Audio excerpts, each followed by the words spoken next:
preparation for this fight, did you watch the Danny Garcia fight, his last fight against Avanesian?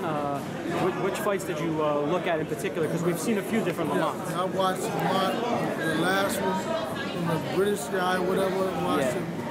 Danny Garcia, watched Tim Bradley. Right. So I watched him. I watched him at his best, and I watched him at what could possibly be considered one of his worst points. I watched him with a left-hand guy. This is the Dominican kid. I watch the fights. I do my best to watch and study, pick up tendencies and habits, and then I watched the spar with him and Errol Spence.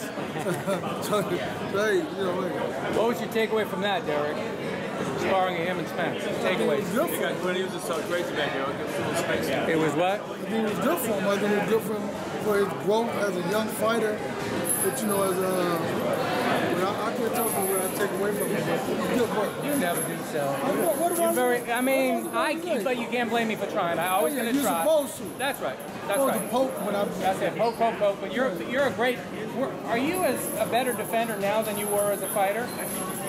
Well, how good defensively were you as a boxer? I was a good fighter defensively, but I understand everything more.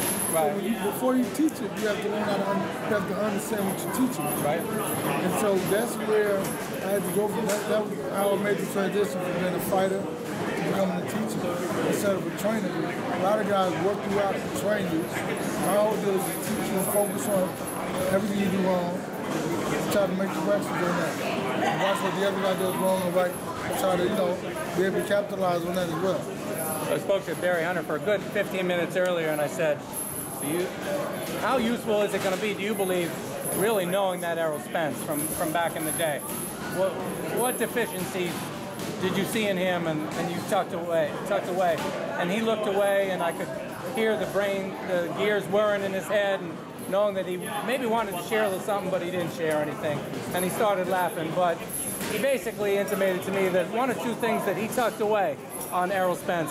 I do wonder, do you believe there is anything meaningful that he could have gleaned from knowing Spence, a number of years ago? Does it mean anything? Well, I think, Errol, as a professional fighter, a new guy, a different guy, he does some of the things he did before. But I think that now it's like a totally different situation. He's a grown man, he's more intelligent. He wants to be the best, he wants to be focused. And anybody can see something, but it's like being able to dare to go get it, right? And so Lamont has to be able to dare to go get whatever it is, he's going to have to walk the fight to get it. So, that's how it is. Is that what it is, fighting your kid? Like walking through fire? I think the reaction time is on point, his time is good, his defense is good. He has a lot of focus, and I think that's going to be the key. That's the key to his success to this point. The desire to be the best, and I think that will carry him on forward. The desire to be the best, and want to be the best. You saw me ask him, I said, Spence, you're here in New York a few times. What's different in you and your mentality and your brain and your demeanor than it was a couple years ago? He says basically I'm the same guy, but maybe you taking a step back and knowing him, you see a different guy, I feel like he's that much more confident because he's done more things as a pro. He may be more confident, but you'll never know. You'll never tell. It's always an assumption. He's not the guy that ever be flamboyant or boastful or anything like that. Never even to me when we're alone in private. So that's just the guy he is.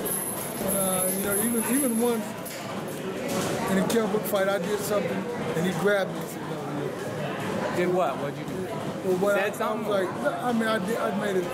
did something. And he said, no. I follow him. Right? He's great. He's great at what he does. Class and dignity and decency. But you know what I like that he does do? He announces, he says, I want this fight. I want that fight. I'm not just going to let the promoter put it together. I want this. And I believe we need the fighters to do that and not just let the businessmen. Because the businessmen are always just going to try to make the most money. That's what businessmen do. So I like that Spence does that. He wants to be the best. He wants to prove he's the best. And how do you do that without fighting somebody who's considered one of the top 5 welterweights in the world? Prediction for Saturday night at Barclays Center and on Showtime: Errol Spence against Lamont Peterson, Derrick James, Possible Trainer of the Year. What's going to happen? Errol Spence, victory. Give me some specificity, please. Specificity. Trainer of the year. The ring magnitude. No specifics. I think that was going to win. Let's see how it plays out. Anything that I didn't ask that you want to answer? No. We good?